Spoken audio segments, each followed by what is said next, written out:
Halo Kang Bro, kembali lagi di NPK TV, di channel yang nggak berfaedah, kurang kerjaan, dan banyak ngomong. Ya antara 4 bulan sampai 5 bulan dari hasil stek lah ya. Dulu stek itu sebesar ini Kang Bro ini. Nah di bagian bawahnya ini kita pecah. Dan atasnya masih tak los Kang Bro, karena untuk mengejar besarnya terusan dan besarnya cabang. Yang di sebelah kanan itu rencananya menjadi cabang pertama, dan sebelah kiri itu menjadi terusannya. Jadi harus balance, masih saya los. Bikin seperti ini tuh sebenarnya banyak teman-teman yang lain udah memberikan tutorialnya, updateannya atau caranya. Ya caranya mirip-mirip Kang Bro. Nah ini ada potongan dulu dari sini. Tak liuk, tak tanam gitu aja, hidup. Kalau sancang itu jangan khawatir, sancang itu mudah hidup. Nah ini penampakannya nih, saya putar ya. Enaknya bikin kerangka kayak ini kan termasuk masih kerangka Kang Bro ya. Ini tangan, ini terusan. Kalau model seperti ini kita enaknya itu muka bisa dari depan sini atau dari belakang. Perlu diperhatikan jika pecah batang sancang, itu yang perlu diperhatikan itu gini, karena karakter batang sancang itu getas ya, mudah mudah banget patah gitu loh, retak. Nah jadi jika kita punya bahan stekan misalkan tinggi segini, kira-kira 8 cm atau 10 cm gitu, ketika mau kita pecah, itu saya pecah tuh modelnya tidak pecah kayu di dalamnya Kang Bro. Simpelnya gini Kang Bro, pada umumnya ketika kita pecah batang kan seperti ini ya. Nah ketika kita punya bahan stekan sancang seperti ini, dengan besarnya itu kurang lebih 2 jarian, kalau kita model pecah batang seperti ini, itu positif itu retak Kang Bro, sampai ke atas. Seperti ini bisa, tapi atasnya harus kita tali ya. Namun pada kasus sancang ini, saya pecah batangnya seperti ini Kang Bro. Jadi saya sisakan kayu di bagian tengahnya itu seperti ini. Awalnya misalnya pecah 4 gitu ya, terus kita tanam.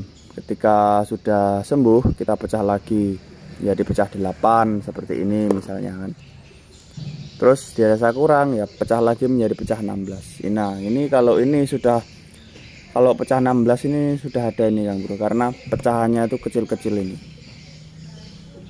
Nah contoh ini, lah ini kan dulu saya pecah kulitnya aja, itu kan sampai ke atas sini Kang Bro.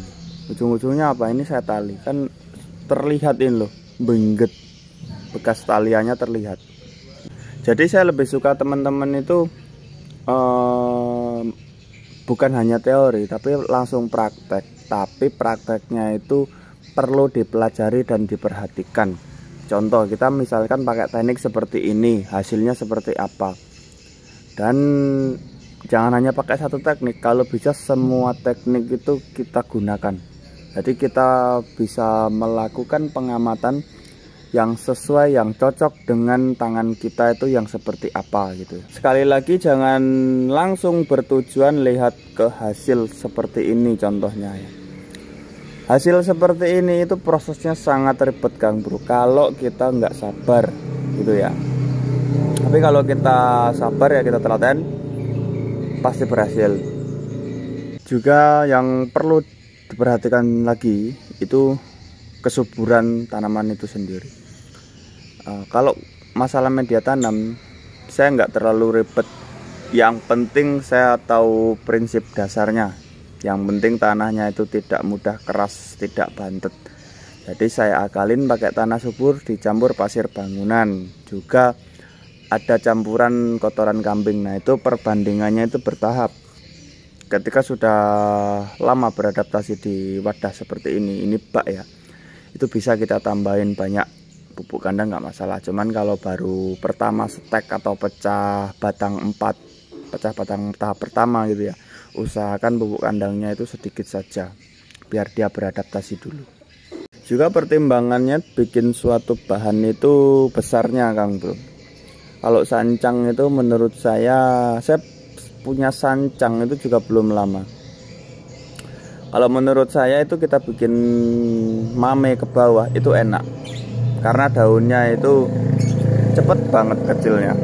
Jadi kalau kita nggak bisa ngawatin masuk ke cucu cabang atau cucu ranting dan seterusnya, kita nggak bisa kawatin, kita model cutting aja pasti daunnya bagus.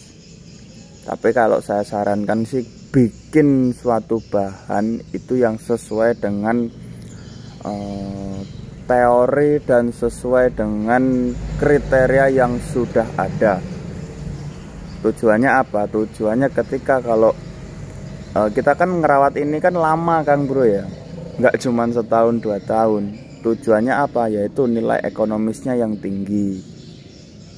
Nah, gimana cara mendapatkan harga jual ini tinggi? Ya kita sesuai aturan, harus terarah gitu.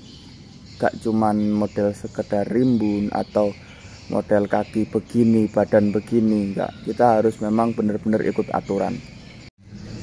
Ini perbandingannya besarnya bahan dengan korek api. Juga biasanya itu yang sering terjadi pada teman-teman kita yang baru belajar. Contohnya ya saya sendiri itu terlalu cepat menyimpulkan atau terburu-buru memotong atau mengcutting suatu bahan. Contoh misalkan tangan pertama ini belum balance, karena kan ada teori besarnya tangan itu sepertiga dari ukuran atau batang di mana dia tumbuh. Nah, ini kan kurang besar sedikit. Terkadang banyak teman-teman yang terburu-buru langsung cutting dipotong. Nah, itu yang bikin bahan itu tidak sesuai dengan kriteria atau sesuai dengan tahapan bonsai itu sendiri. Saya nggak mau ngajarin, bermaksud mau ngajarin atau gimana, enggak.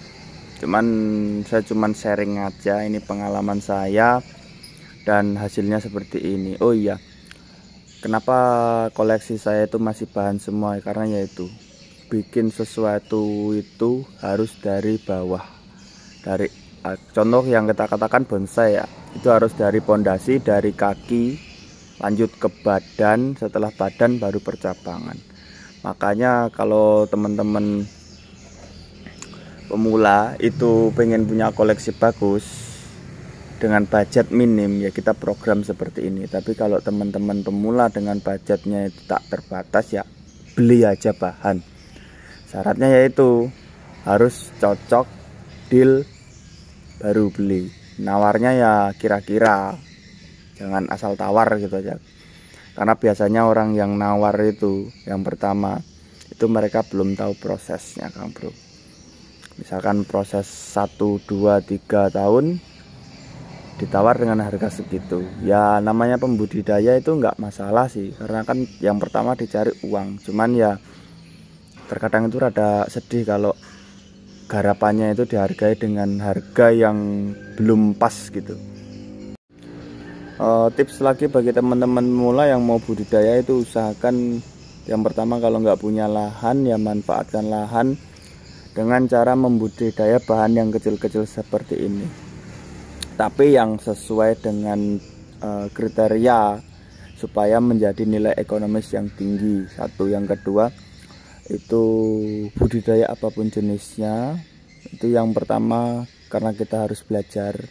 Yang kedua dengan jumlah itu kalau bisa jangan 1 atau 2 biji, itu kalau bisa banyak, karena ibaratnya kita nunggu 3 tahun, kalau kita cuman punya 1 batang misalnya, itu paling cuman laku 1 juta misalkan. Tapi kalau kita punya 20 pohon dengan kualitas yang memang kualitas bisa berbeda-beda, tapi kan ada katakanlah A, B, C, A bagus, B sedang, C jelek. Nah dari situ kan nilai ekonomisnya akan berkembang Kang Bro.